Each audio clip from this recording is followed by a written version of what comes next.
Irmãos, se você está com sua Bíblia, mas vai ser publicado aqui também, eu queria que você abrisse aí mais uma vez um texto, Isaías capítulo 9, é o último texto que a gente vai ler. Isaías capítulo 9. Isso. Nós vamos ler aí até o verso 7.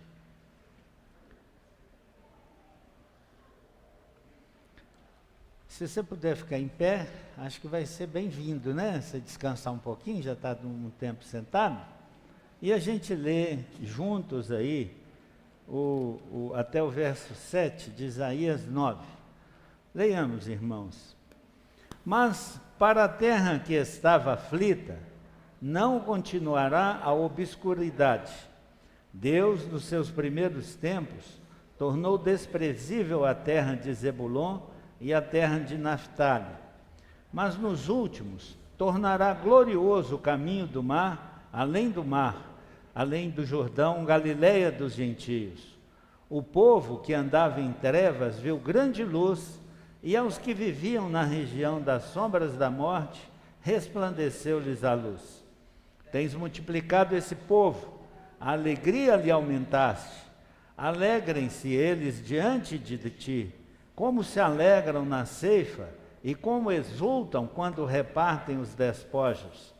Porque tu quebrastes o jugo que pesava sobre eles, a vara que lhes feria os ombros, e o cetro do seu opressor, como no dia dos midianitas.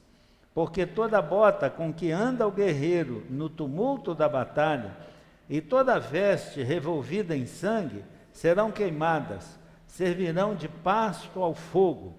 Porque um menino nos nasceu, um filho se nos deu, o governo está sobre os seus ombros, e o seu nome será Maravilhoso Conselheiro, Deus Forte, Pai da Eternidade, Príncipe da Paz.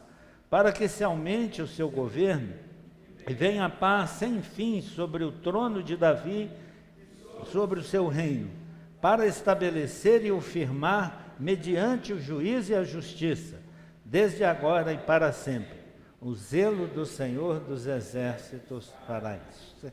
Senhor, agora queremos refletir um pouco sobre tudo que ouvimos, lemos. O Senhor nos dê graça, encha nosso coração, nos dê entendimento, abre nossos olhos, ouvidos, mente, a palavra do Senhor. Oramos com gratidão em nome de Jesus. Amém, Senhor. Irmãos, muito obrigado, podem assentar. Eu queria extrair algumas lições, irmãos. Nós não podemos sair sem ter alguma coisa para encher o nosso coração. Então, de tudo que ouvimos e lemos, eu quero tirar aqui algumas lições. Primeiro, texto de Lucas, capítulo 2, que lemos, foi a segunda leitura, verso 7. E ela, falando de Maria, deu à luz o seu filho primogênito.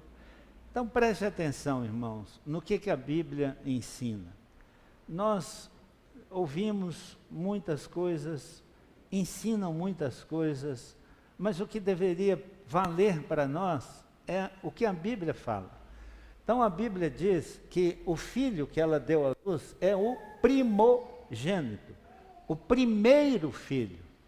Então, deixa claro que Maria teve outros filhos. O texto está escrito depois dela já ter dado o filho. Foi uma pesquisa que Lucas fez e fez o relato de acordo com aquilo que ele colheu. Então, quando a Bíblia diz que ela deu à luz ao seu filho primogênito, é claro, está claro que ela teve outros filhos. E a Bíblia mostra, inclusive, o nome deles. Mateus capítulo 13, verso 55, fala no nome dos filhos. Enfaixou e o deitou numa manjedoura, porque não havia lugar para eles na hospedaria. Então, desde a chegada a esse mundo, irmãos, Jesus Cristo é rejeitado, desde a chegada nesse mundo. assim como ele não encontra lugar na maioria dos corações, o pedido de Deus, muitas coisas eles falam que Deus pede, mas na verdade, Deus pede uma única coisa por sua palavra. Ele diz assim: filho meu, dá-me o teu coração, e os teus caminhos se agradem da minha palavra. Isso é o pedido de Deus. Filho meu, me dá o seu coração. Por quê? Porque é do coração que procedem os maus desígnios, diz a Bíblia. É de dentro de nós que procedem as coisas ruins, aquelas coisas péssimas que nós temos vergonha até de falar delas. Então é lá que Deus quer mudar essa realidade. Ele quer fazer habitação no nosso coração para transformar essa realidade. Foi para isso que Jesus Cristo veio a esse mundo. E ele faz o pedido. Mas veja bem, desde a chegada dele, não tinha lugar para o Rei da Glória. A Bíblia diz que ele fez tudo, tudo que fez, tudo nesse mundo, foi ele que fez, inclusive a todos nós. E nós lhe negamos esse lugar no nosso coração, no trono do nosso coração. Filho meu, me dê o seu coração. O outro texto que lemos também, diz assim: o anjo, porém, lhes disse: não temais, eis aqui vos trago boa nova de grande alegria que o será para todo o povo. Qual é essa boa nova? Imagina, né? As pessoas hoje relatam assim: eu vi um anjo, e falam isso com uma alegria e com uma intimidade. A mim me assusta, sabe, irmãos? Porque eu leio a Bíblia e vejo que todos os anjos que apareceram para todas as pessoas, trouxe temor nas pessoas. Porque é um contato com um ser de outra dimensão, absolutamente puro e santo. Então, como é que as pessoas veem o anjo hoje e se sentem tão à vontade diante do anjo? Veja o que o texto diz: os pastores estavam no campo, os anjos aparecem e a reação deles é medo. É claro, são seres celestiais, seres que nós não temos normalmente contato. Como há tanta intimidade assim? Então a reação primeira foi medo. E os anjos então disseram: não temam, é porque eu estou trazendo boa nova, coisa boa, é o Evangelho. A boa nova, irmão, é a confirmação do Evangelho. Eles iam falar do nascimento de Jesus, que o será para todo o povo. É que hoje vos nasceu, olha, na cidade de Davi, o Salvador, que é Cristo. Quem não sabe, querido, a maioria de nós sim, mas às vezes não é do seu conhecimento, Cristo não é sobrenome de Jesus, compreende? Não é sobrenome de Jesus. Cristo é uma transliteração de uma palavra que vem do hebraico, a língua original do Antigo Testamento, que quer dizer Messias ou ungido. Então hoje nasceu na cidade de Davi o Salvador, que é o ungido de Deus, o Messias de Deus, aquele que viria ao mundo para nos salvar, o prometido desde a época do Éden. Agora veja bem, que é o Senhor. Percebe? Um coração onde Deus, na pessoa de Jesus, não reina, ele não salvou, irmão. Convença-se disso. Ele não veio a esse mundo para ser nosso escravo. O nosso gênio da lâmpada, quando você precisar de alguma coisa, você esfrega a lâmpada, aparece o gênio, você faz o pedido e ele realiza para você, e você não quer mais contato com ele. Você acha que Jesus veio a esse mundo para isso? Ele é o Rei da Glória. Ele criou todas as coisas, e a Bíblia diz: sem ele, nada do que foi feito se faria. Sem ele, nada se faria. Ele criou todas as coisas. Então você acha que ele veio para se submeter a nós? Ele é o Senhor da glória. Ele está sentado no trono. Ele é o Senhor desde o seu nascimento. Ele é anunciado como Salvador, mas como Senhor. Então ele precisa reinar no nosso coração, irmão. E se ele não reina no nosso coração, ele não salvou esse coração. Não mesmo. Você pode acreditar ter toda a certeza nisso. Se ele não está reinando na sua vida, ele não te salvou. Porque ele não entra na nossa vida para ser escravo de nenhum de nós. Para ser usado quando cada um de nós entende que quer usá-lo. Ele não veio para isso. Ele veio para ser Senhor. Ele é o Rei da Glória. Então você precisa se convencer disso. Viu? Outro texto, ainda em Lucas. Glória a Deus nas maiores alturas e paz na terra entre os homens a quem Ele quer bem. Então, qual é essa paz, irmãos? Não é ausência de dificuldade, de problema. Não é eu ter paz com o meu vizinho. Não é eu ter paz com a minha esposa, apesar de tudo isso estar envolvido. Mas qual é a paz que Deus está anunciando, que o anjo disse? Paz na terra aos homens a quem Ele quer bem. É a paz com Deus. Quantas mães tem aqui? Muitas, né? Imagina que você, um filho teu, fosse dado por alguma tarefa e morresse.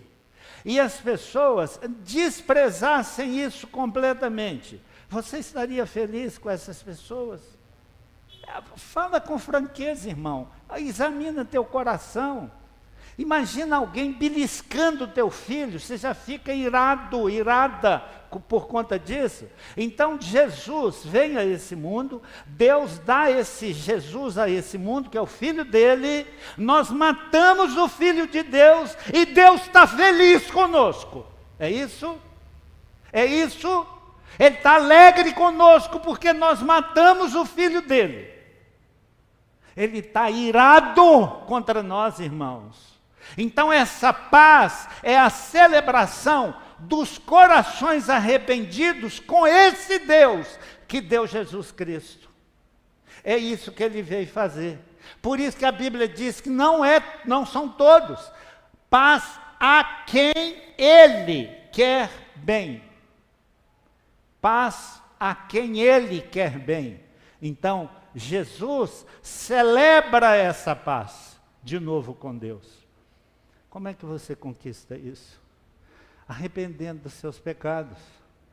Qual pecado? Todo pecado é cometido contra Deus. Todo pecado é cometido contra Deus. Arrependa dos seus pecados e o receba como seu Salvador, e a paz então está selada entre você e Deus. É isso que Jesus veio fazer nesse mundo. Ele não veio encher sua panela, Ele não veio restaurar seu casamento, Ele não veio te curar de doença, Ele não veio fazer isso, irmão, apesar de poder fazer tudo isso, porque não lhe falta poder, mas o que Ele veio fazer é celebrar essa paz com os homens a quem Ele quer bem. Claro, homens e mulheres. Lucas 2,15, e ausentando-se dele os anjos para o céu, essas foram as mensagens que os anjos transmitiram.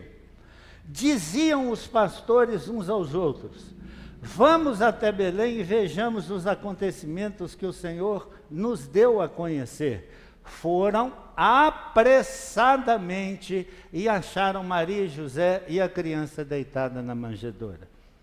Então, você acha que os pastores eram desocupados, não tinham nada para fazer na vida? Eles estavam trabalhando, irmãos, cuidando dos seus rebanhos, em lugares perigosos, com ataque de animais selvagens. Mas sabe o que eles fizeram? Essa mensagem é muito maior do que as nossas necessidades. Sabe o que eles fizeram? Deixaram o que eles estavam fazendo e foram apressadamente confirmar tudo aquilo que o anjo falou. Você tem alguma dúvida do que eu falei para você? Pegue uma Bíblia, e apressadamente vá confirmar tudo isso, irmão. Vá ler tudo isso, querida. Você que está duvidando de tudo isso, vá ler, vá ver se isso é verdade ou não. Mas não deixe que seu coração te engane. O que você lê aqui, você tenha como verdade. Então foi isso que os pastores nos ensinam. Eles receberam uma mensagem, eles poderiam desprezar, como muitos de nós desprezam. Até meus 37 anos eu desprezei a palavra de Deus, não dava a mínima importância para isso, não me interessava em nada esse relacionamento. Mas depois eu vi que era o único caminho se eu um dia quisesse estar no céu. E eu fui confirmar isso na leitura da Bíblia. Eu não fui para a igreja direto, eu fui ler a Bíblia. Eu fui presenteado por um pastor e ele me chamou para eu ir para a igreja. E eu disse para ele: pastor, eu não vou porque tem muitas igrejas. Eu quero primeiro ler a Bíblia. Eu quero ver qual é a verdade da palavra de Deus para eu não ser enganado novamente. Então aceite esse desafio. Está sendo estranho para você o que você está ouvindo? Que Deus não ama a todos, que não é para todos essa salvação, essa paz não é para todos? Leia a Bíblia, confirme isso na palavra de Deus. Então eles foram apressadamente e confirmaram aquilo que tinha sido anunciado. Logo em seguida, verso 17, e vendo-o, então eles chegaram lá e confirmaram, é verdade, nasceu o Salvador. E divulgaram o que lhes tinha sido dito a respeito deste menino. Todos os que ouviram se admiraram das coisas referidas pelos pastores. Então essa palavra é para você que já é crente. Você tem obrigação, irmão, dever, diante de Deus, de divulgar essas coisas, de falar essas coisas, porque os não crentes, eles não sabem fazer isso, eles não têm nem obrigação com isso, mas nós crentes temos obrigação, é dever, por gratidão a Deus pelo que Ele fez por nós, de divulgar essas coisas, de ensinar, de falar, de chamar as pessoas a um relacionamento com o Senhor. Então, é isso que nós devemos fazer. O texto, então, deixa isso muito claro. Primeiro confirmam e depois, então, vem. Passando para o texto, então, de Mateus, logo no capítulo 1, verso 21, o anúncio do anjo: ela dará à luz um filho e lhe porás o nome de Jesus, porque ele salvará o seu povo dos pecados dele. Percebe mais uma vez, irmãos? Não são todas as pessoas. É você que vai saber se você é um desses ou não. É você. Deus fala no seu coração, Ele não fala no meu coração quem é que Ele vai salvar, mas no seu coração Ele fala: eu vou te salvar, eu quero te salvar, e você sente esse chamado, porque Ele salvará o seu povo. Deus, desde o Antigo Testamento, tem um povo separado, e Jesus não veio morrer por todas as pessoas. Você reflita, por favor, reflita, use da capacidade intelectual que Deus te deu e reflita nisso. Se Jesus veio salvar todo mundo, Ele é um fracasso, porque poucos estão sendo salvos, então Ele fracassou na sua missão. Isso é possível, irmão? Que Jesus tenha fracassado? É claro que não. É claro que não. Então Ele não veio salvar todo mundo, Ele veio salvar o seu povo dos pecados deles. E esse povo está sendo salvo, irmão. E você sabe se é um desses ou não, pelo que o Senhor está lhe comunicando no seu coração, pela sua ação dele no seu coração. Ainda no texto de Mateus: despertado José do sono, fez como lhe ordenara o anjo do Senhor e recebeu sua mulher. Quando José recebeu a notícia de que Maria estava grávida, ela não era casada, ele não tinha tido ainda relação sexual com ela. Como é que ela poderia engravidar? Ele disse, ela me traiu. Mas se ele denuncia, ela seria apedrejada. Como ele a amava, ele intentou assumir a culpa e fugir. Mas o anjo visita ele à noite e diz, não faça isso. Não faça isso. Porque o ente que ela está gerando é o Filho de Deus. E aí ele, despertado do sono, fez como lhe ordenara o anjo e recebeu sua mulher. Agora preste atenção aqui, mais uma vez, no que a Bíblia diz. Contudo, não a conheceu, enquanto ela não deu à luz um filho, a quem pôs o nome de Jesus. Enquanto depois tiveram uma vida normal, um casamento igual todos os casamentos, se relacionaram, tiveram outros filhos.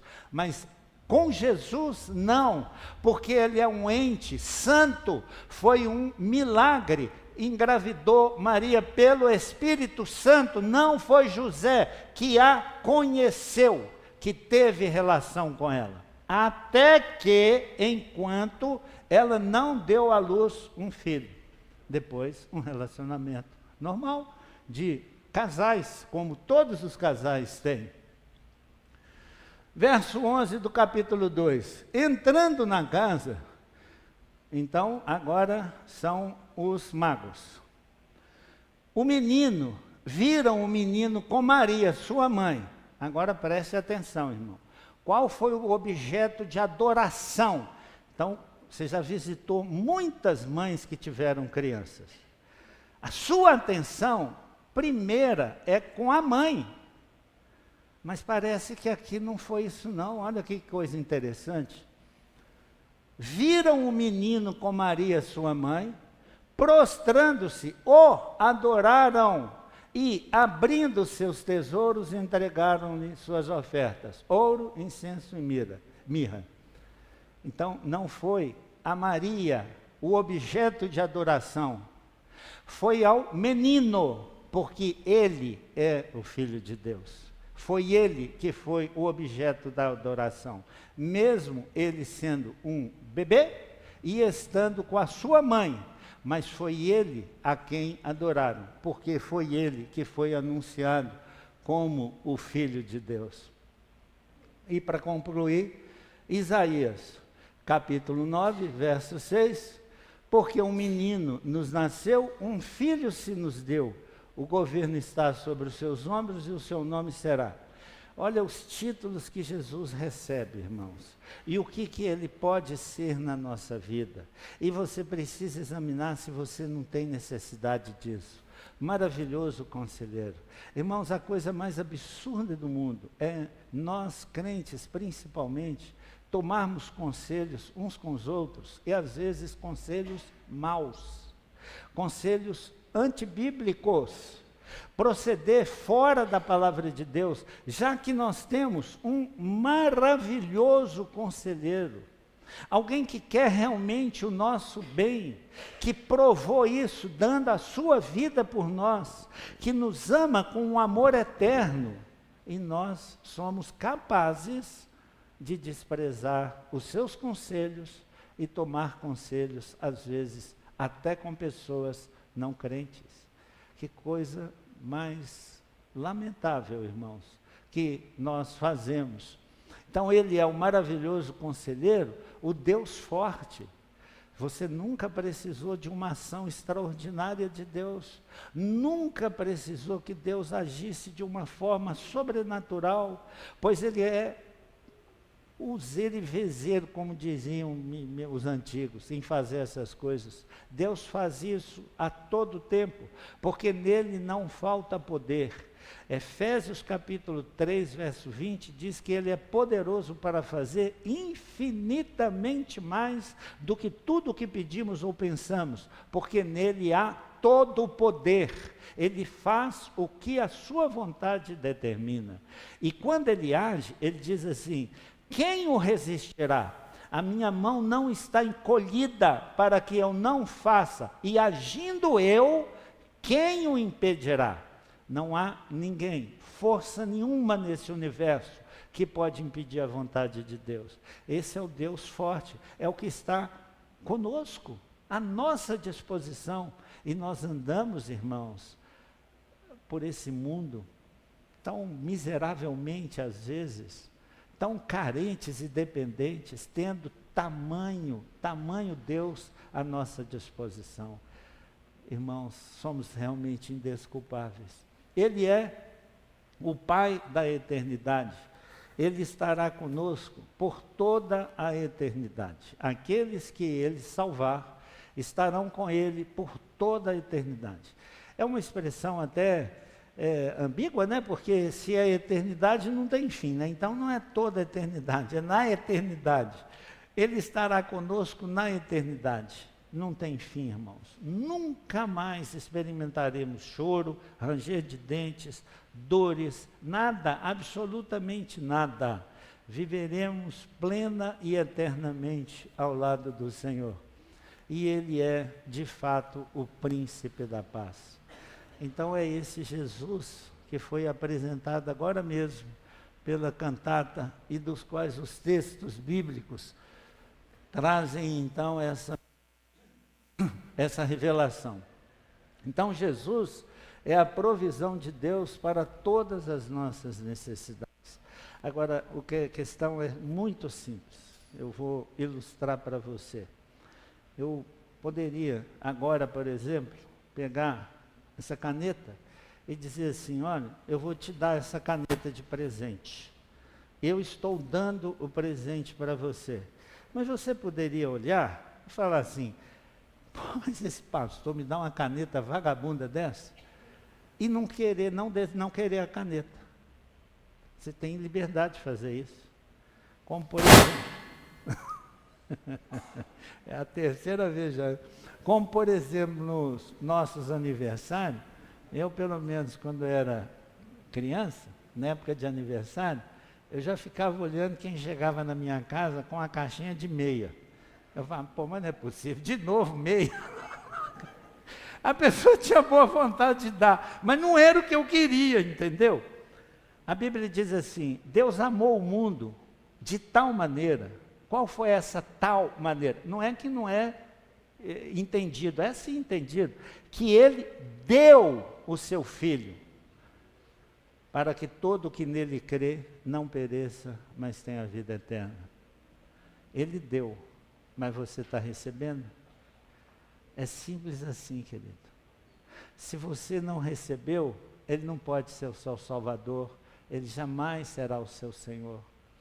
Você precisa receber. Você precisa se arrepender dos seus pecados e clamar e pedir ao Senhor, Senhor, vem morar no meu coração. Leia o texto lá de Lucas capítulo 23, na crucificação de Jesus com os dois impenitentes, os dois malfeitores. Dois na mesma situação. Um reconhece Jesus como Deus, diz que ele nenhum mal fez, diz que ele não merecia ali, vira para ele e fala assim, Senhor, quando vieres no teu reino, lembra-te de mim. Jesus disse para ele, ainda hoje você vai estar comigo no paraíso. Você vai estar salvo, mas eu não vou tirá-lo da cruz. Você vai morrer, mas você vai para o céu. É a sua vontade, querido. É isso que você precisa fazer. Ainda hoje, você pode encontrar essa salvação, essa convicção de que você estará eternamente em glória com o Senhor. Vamos orar por isso? Vamos ficar em pé. Se esse é o seu desejo, você vai entregar a sua vida a Jesus e depois você me conta a sua decisão e nós vamos te auxiliar aqui nessa sua caminhada.